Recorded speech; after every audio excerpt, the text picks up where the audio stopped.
Maman, les petits bateaux qui vont sur l'eau ont-ils des jambes? Mais non, ma petite Odile, s'ils en avaient, ils marcheraient. Maman, les petits bateaux qui vont sur l'eau ont-ils des ailes? Mais non, ma petite Hortense, s'ils en avaient, ils voleraient.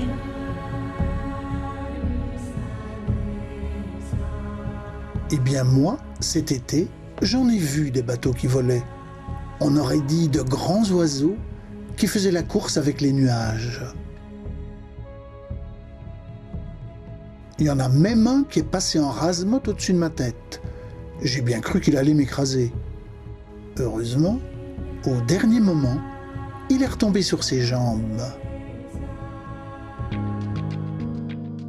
Eh bien oui, des bateaux qui se découpent sur le ciel et qui ont les pieds sur terre, ce sont les surprises d'une zone technique portuaire.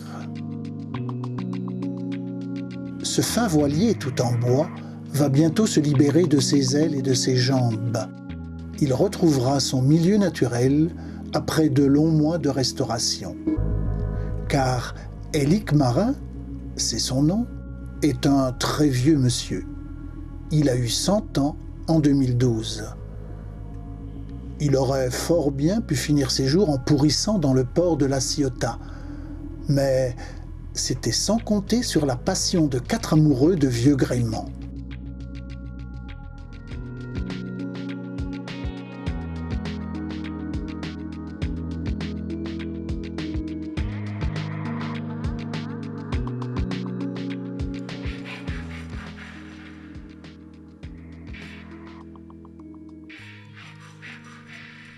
Fabrice Fontpudie est l'artisan principal de la restauration de ce cotre pilote centenaire. Suivons-le à bord.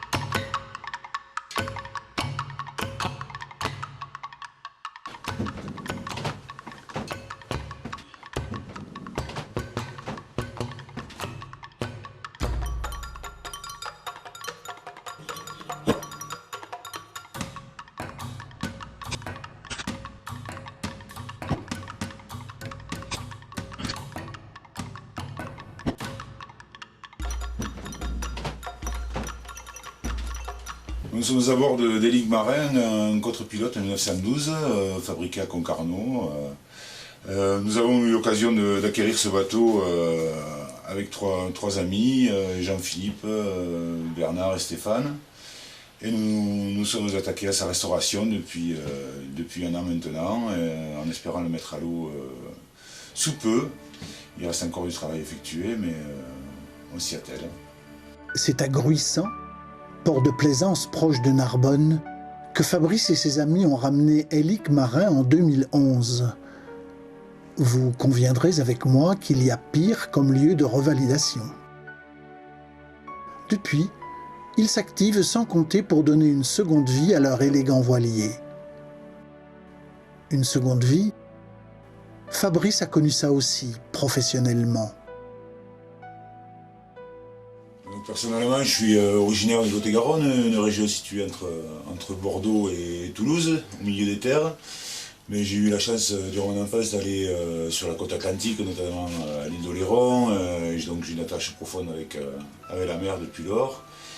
Et je suis venu sur le tard au nautisme et à la restauration. J'ai fait surtout de la restauration alimentaire, donc j'ai fait 24 ans en tant que cuisinier dans différents établissements, pour le compte de patron et puis à mon propre compte, et afin de mener une meilleure vie, parce que la restauration c'est un dur métier, j'ai choisi, je dis bien choisi, il y a quelques années, il y a 7 ans de ça, de passer le pas et de restaurer des bateaux en bois. Donc j'ai fait ma reconversion en commençant par faire un stage au chantier du Castelou, à la restauration d'une vieille goélette, à côté de Gruissant. J'ai pu y rester durant 1 an, sous les ordres de Yann Pajot, charpentier marine. Par la suite, je me suis installé à mon propre compte en tant qu'auto-entrepreneur. Et j'ai sauté le pas l'année dernière, j'ai pris un atelier en zone technique de Gruissant. Et par la suite, je compte continuer grâce La transmission de savoir qui peut se faire dans ce métier-là, le contact que j'ai avec les autres charpentiers, qui me donnent leur savoir-faire quand j'ai des doutes et que j'ai besoin d'informations. Elles sont transmises tout naturellement, comme ça se faisait à l'époque, dans les vieux métiers. Une des choses plaisantes de ce métier, c'est qu'on est toujours confronté à des situations nouvelles. On ne construit pas un bâtiment rectangulaire sur une parcelle rectangulaire. On est toujours en train d'adapter des pièces, de refaire des pièces nouvelles à partir d'anciennes. Souvent on fait de la copie, qu'on a les pièces anciennes à reproduire. Ou alors il faut imaginer de nouvelles pièces pour des nouveaux aménagements. Tout l'intérêt, c'est l'aspect créatif de ce métier-là.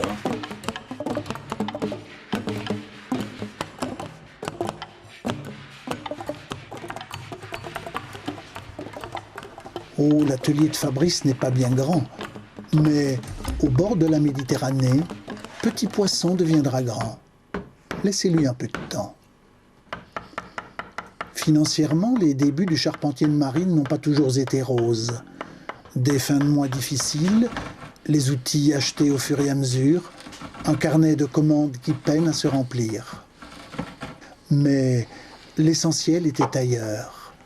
Fabrice avait trouvé le chemin de son épanouissement personnel.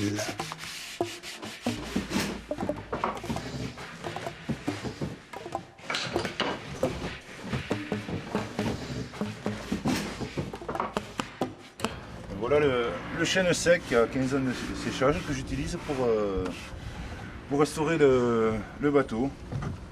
L'art premier du charpentier de marine consiste à trouver dans le plateau de chêne le meilleur endroit pour poser son gabarit avant de dessiner, puis découper les pièces courbes.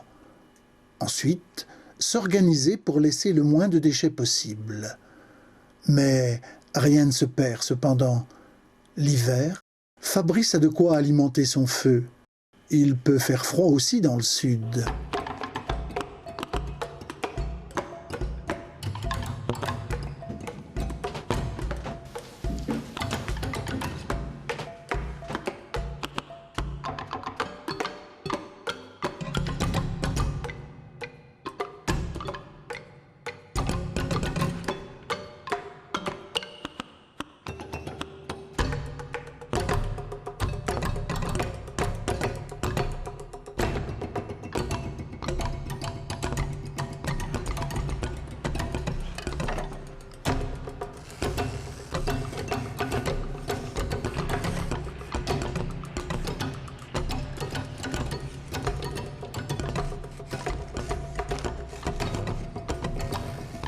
Le bois, c'est un matériau qui permet justement de s'adapter à toute situation. On peut faire des nouvelles pièces, transformer, le déplacer beaucoup plus facilement que sur les bateaux en polyester par exemple, où toute la structure est fixe et définie. Donc dans ce bateau-là en particulier, dans Hélique Marin, nous allons changer les aménagements qui ont été modifiés au cours du temps pour revenir à une configuration proche de l'origine. Par rapport aux informations qu'on a pu avoir, aux photos et aux informations orales transmises par les anciens propriétaires. Le jour où Hélique Marin quittera le port de Gruissant pour la première fois, Fabrice et ses amis pourront savourer leur bonheur. Le visage fouetté par le vent du large et les embruns, ils pourront mesurer ce qu'il leur a fallu d'audace, de travail et d'enthousiasme pour arriver à leur fin. Ce qu'il leur a fallu d'investissement financier aussi. Car ce beau projet ne bénéficie d'aucun subside. Pour aller au bout de leurs rêves, ils ont fondé une ASBL, les Amis d'Hélique Marin, dont le but est d'assumer la gestion de tous les aspects de la Renaissance et de la vie future de leur bateau. Si, comme ils l'espèrent, ils obtiennent le label « Bateau d'intérêt patrimonial », Hélique Marin partira à l'assaut des flots pour sensibiliser un public le plus large possible à l'environnement et au patrimoine maritime et fluvial. Il se fera aussi l'ambassadeur des produits du terroir. Au-delà de ses futures missions pédagogiques et culturelles, Élique Marin constitue aussi une incomparable vitrine pour Fabrice, le charpentier de marine. Lui, qui l'a fait renaître après s'être construit de ses propres mains et avec tout son cœur, une seconde vie. Quand je le vois, je me dis que j'ai bien fait.